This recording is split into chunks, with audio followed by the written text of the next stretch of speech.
my father's wealth. My dad believed her and cut me off. 7 years later, he discovered the truth. Hello everyone. My biological parents divorced when I was 9, and they shared equal custody of me.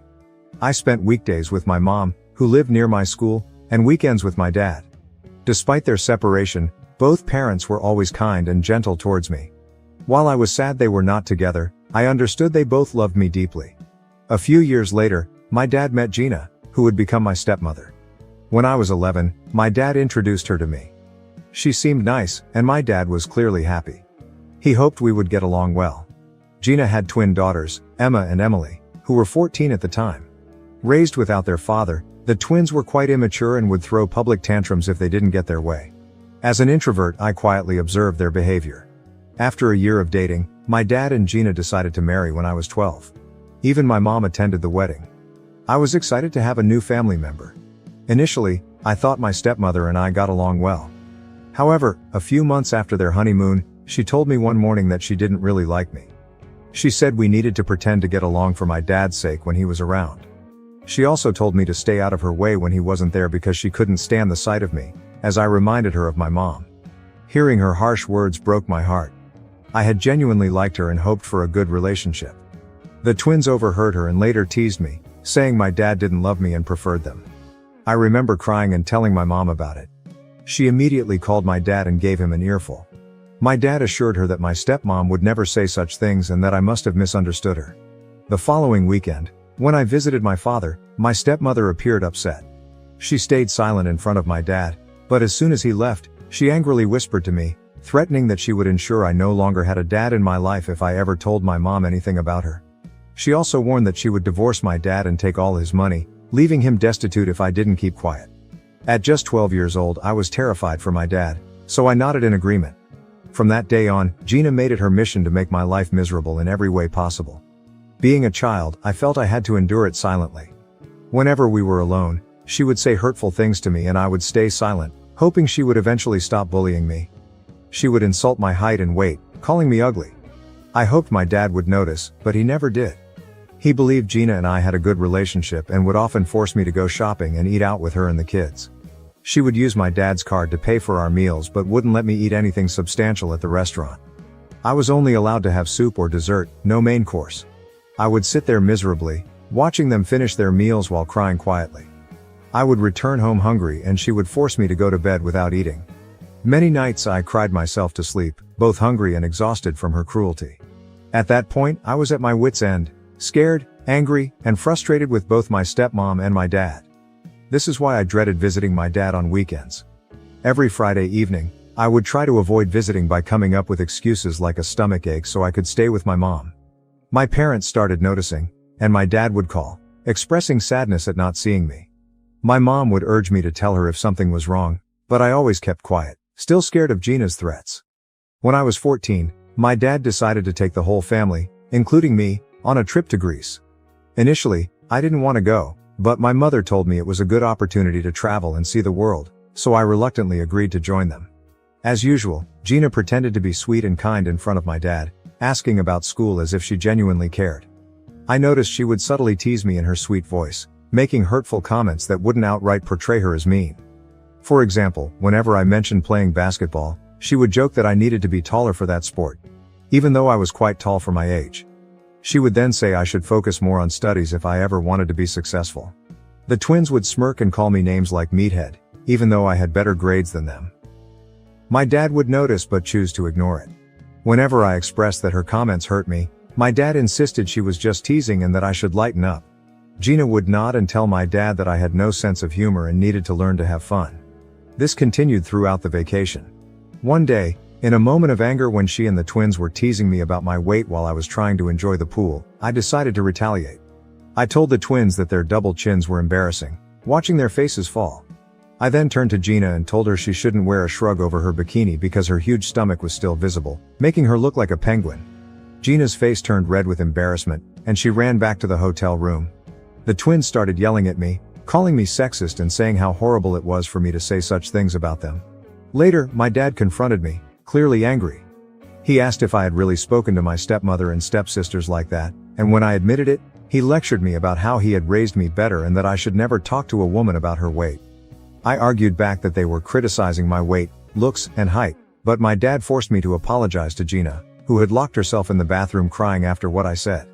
Gina and the twins made a big show of accepting my apologies. When I got home, I told my mom everything.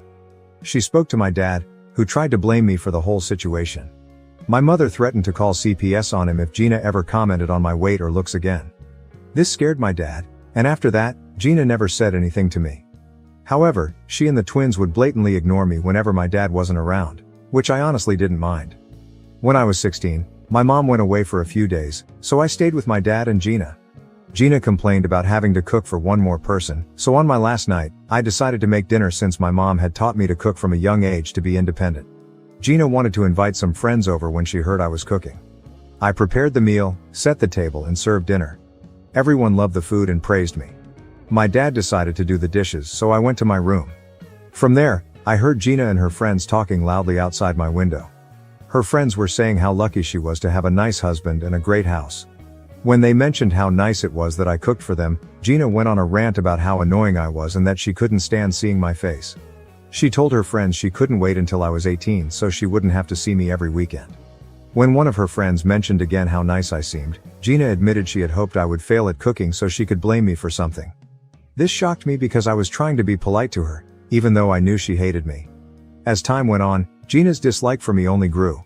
During college, when I visited my dad for a few days at his insistence, Gina would completely ignore me. She would schedule family activities with just dad and the twins or her and the twins, leaving me at home. If I woke up late during my vacation, she would yell at me, calling me lazy and inconsiderate, even though I always cleaned up after myself. I knew I was always respectful to her because my dad would be furious if I wasn't. Despite being polite and careful not to upset her, it felt like nothing I did was ever enough. She was also inconsiderate of my privacy. She would loudly enter my room while I was sleeping, waking me up or barging in without knocking, making me extremely uncomfortable. She would randomly search my room and look under my bed for reasons unknown to me. She refused to pick up dinner for me but did so for the family, never inviting me to join them. Despite this, I kept quiet, tried to stay out of the way, and spent time with dad whenever possible. Now, on to the main incident. When I turned 21, my dad invited me to visit him, saying he had some important news to share. It had been a while since I last visited, so I felt a bit apprehensive, but my mother encouraged me, saying it was good news. I agreed and booked my tickets.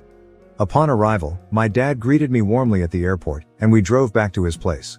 I asked him about the news, but he said he would reveal everything during the family dinner. When we arrived, I noticed the twins were home too. It had been a while since I had seen Emma and Emily. They didn't acknowledge my presence, and I didn't acknowledge theirs either. That night, during dinner, my dad started by expressing how proud he was to have 3 wonderful children. He spoke about his gratitude for having such a loving family and wanted to share some exciting news. The atmosphere was positive, and I felt a sense of anticipation as he continued speaking. He looked at each of us with a smile, including Gina, who had been giving me icy glares all day.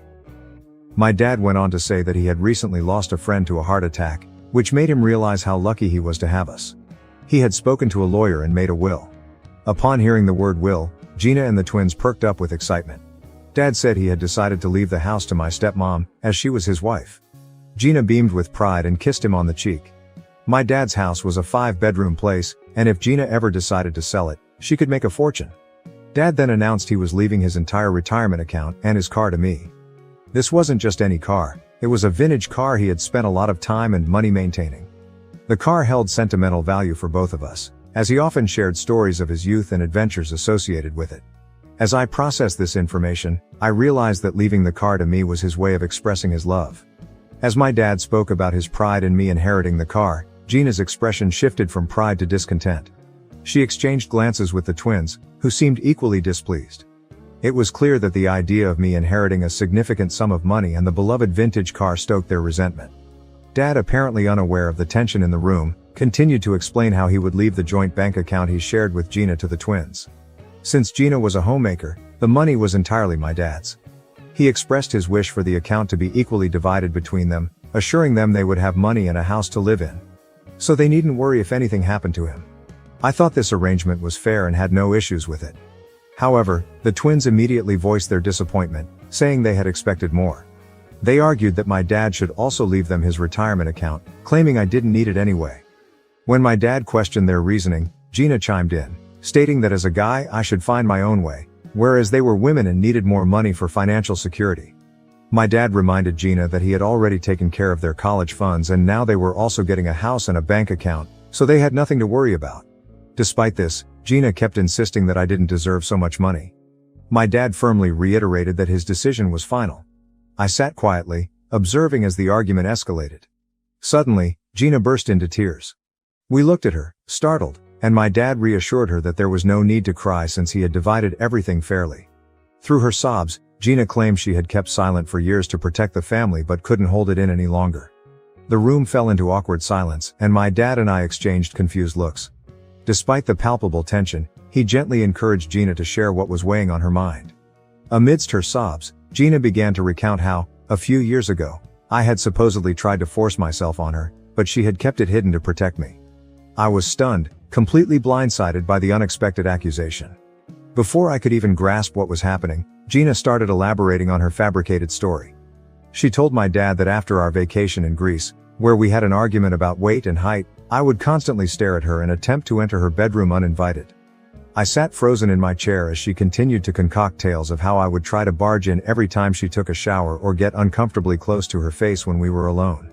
She claimed she dreaded having me over every weekend because she feared I would behave the same way with the twins. I tried to defend myself, vehemently denying the baseless accusations and yelling at her for having the audacity to make up such lies, but Gina continued to cry as if she were the victim. She went on about how, as I grew older, I made her increasingly uncomfortable and, on one occasion when we were alone, I allegedly tried to force myself on her. My eyes widened in shock, and the blood drained from my face upon hearing such a serious accusation.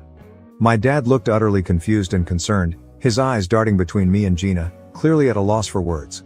Gina continued her story, claiming she had suffered in silence for years, afraid to speak up for the sake of the family. I yelled at Gina, calling her a psycho, insisting there was no way I had ever looked at her inappropriately, let alone touched her. Gina yelled back that she was done keeping her silence and needed to expose a monster like me. The twins began shouting furiously at me, accusing me of putting their mother through this and using words like rapist and molester. My head was spinning, and it all felt like a bad dream. I couldn't believe how a pleasant evening had turned into such wild accusations. I looked at my dad for support, but he remained quiet, clearly trying to process everything Gina had said. He asked her if what she had spoken was true, and Gina nodded, asserting that she would never lie to him about his own son and that, as his wife, he should believe her. While I tried to defend myself, my dad asked Gina why she hadn't spoken up earlier. She explained that she feared no one would believe her since I was a minor trying to do inappropriate things with her. As a stepmother who had married my dad, she felt people would dismiss her words. She claimed she had to bear this silently to protect the family. I was crying at this point, begging my dad not to believe her. I never imagined Gina could fabricate such atrocious lies, especially after what she had put me through over the years. Unfortunately, Gina's manipulation had strained my relationship with my dad, and he seemed torn between trusting me and believing his wife. The twins, influenced by their mother's narrative, supported Gina's false accusations and yelled at me to leave their house. I yelled back that it was my dad's place and they shouldn't believe their mother's lies. My dad, amidst the chaos, looked up at me and told me to leave the house until the matter was resolved. It felt like a punch to the gut. Being rejected by my own father, who chose to believe his second wife over me, left me hurt, confused, and betrayed. I packed my belongings and left the home I once thought was mine. I flew straight to my mother, who was shocked to see me at her doorstep. When I told her everything, she was furious and ready to confront my stepmom. But I asked her not to, knowing how unpredictable and dangerous Gina could be. If Gina could concoct such wild lies to get me kicked out of my dad's house because she was upset about the inheritance, she could do much more to ruin my life. I couldn't risk having her in my life any longer, which is why I decided to cut off my dad permanently. Since he chose to believe her, he didn't deserve to have me in his life. Later, my mom told me that my dad called her to express his shame in having a son like me and declared he wanted nothing to do with me. Despite her attempts to defend me, it was in vain. My dad's side of the family, convinced by Gina's story, also attacked my mom, accusing her of raising a pervert.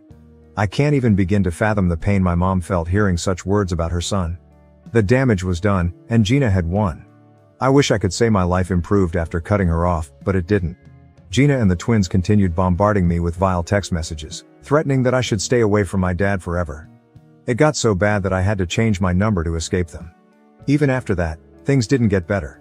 Gina's actions left me terrified of being around any woman, fearing I would be falsely accused again and lose my job and career. I was scared to meet anyone or go on dates. Throughout this ordeal, my mom stood by me and believed me. I went through severe depressive and suicidal episodes, and my mom flew in to live with me for a couple of months to make sure I was all right. Slowly, my mental health improved, and I started to rebuild my life. Eventually, I met a wonderful woman named Mara, who brought joy back into my life. She has completely changed my life and my mom adores her. Mara and my mom mean everything to me, and thanks to them I continue to live my life with purpose. Just a week ago I received a call from an unknown number. Thinking it might be Amazon, I answered. To my shock, it was my dad. I was stunned to hear his voice after nearly 7 years. He sounded old.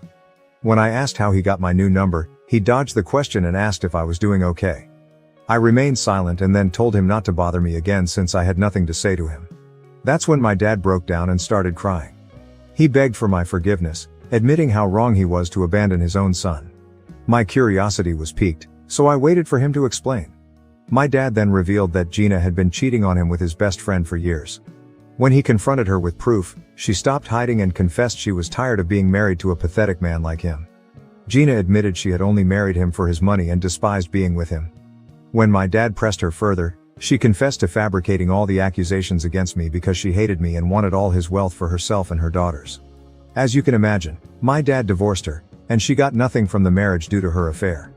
Despite her lawyers fighting for alimony, my dad said he had been waiting to divorce Gina so he could officially reach out to me and apologize for what he put me through. He expressed his desire to make up for lost time and rebuild our father-son relationship.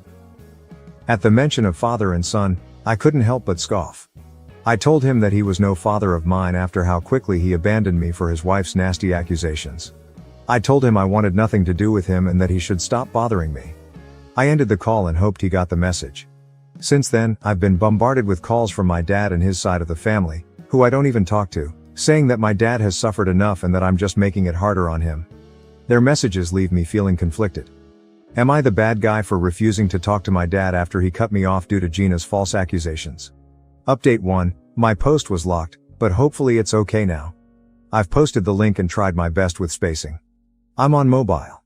To everyone who offered support and advice, thank you so much. Your words helped me see things more clearly. I'm not just furious at my dad for believing my stepmother over me but also for all those years she harassed me while he did nothing to protect me. I was just a child and she blackmailed and manipulated me while I kept quiet. I think it's time I open up to my mom and let her know exactly what I went through because I know she'll understand. Update 2. Hi everyone, it's been a week since my last update. For those concerned about my mental health, I'm doing okay. Thank you for your kindness. I booked tickets for my mom to come visit me so I could tell her and Mara everything. They already sensed something was up. I started by telling them about Dad's contact after all these years, which shocked my mom. She asked why he reached out, and I explained. She had no idea he had gone through a divorce and was furious at Gina for what she put everyone through. Then I told them about how Gina would manipulate me when I was just 12 years old. I recounted how she bullied me when Dad wasn't around and threatened to divorce him if I ever told him. I didn't realize how traumatic these events were until I began to open up about them one by one. By the time I finished, I had tears streaming down my face. Mara and my mom were crying quietly as well. My mom immediately hugged me, repeatedly saying that I shouldn't have kept this all in and that it was okay to share. I cried for half an hour while my mom held me. Mara also told me that no child should have gone through what I did and that it was completely fine if I chose never to speak to my dad again since he should have protected me. My mom nodded, saying I had no obligations to explain anything to my dad because when I needed him the most, he chose to believe his wife over me. The only reason he was reaching out now was that he was lonely and had no family left. That's when I realized they were right. My dad perhaps never really loved me because if he did, he would have never believed I was capable of such things. Since then, I've felt much lighter after sharing my past with Gina out loud with my mom and Mara. I've blocked my dad and will continue to block any other family member who tries to interject in my life. I owe no explanations to those who chose to abandon me. Update 3. Wow, it's been 6 months since I wrote this post, and I can't believe how much my life has changed since then. I want to start by sharing some happy news. I proposed to Mara, and she said yes. My mom is thrilled for us, and we're considering moving closer to her because the schools are better there. Since both of us can work from anywhere, it makes sense for our future family. Thanks to advice from people on Reddit, I've also started therapy. It's helping me feel better, step by step. I'm trying to focus on the positive aspects of my life, like Mara and my mom. They've always been there for me, and I'm deeply grateful for their support. The past has been tough, but I'm looking forward to a brighter future, free from all the lies and drama. Thank you for watching. If you haven't subscribed yet, please do so and hit the notification bell to stay updated with more shocking real-life stories happening around you.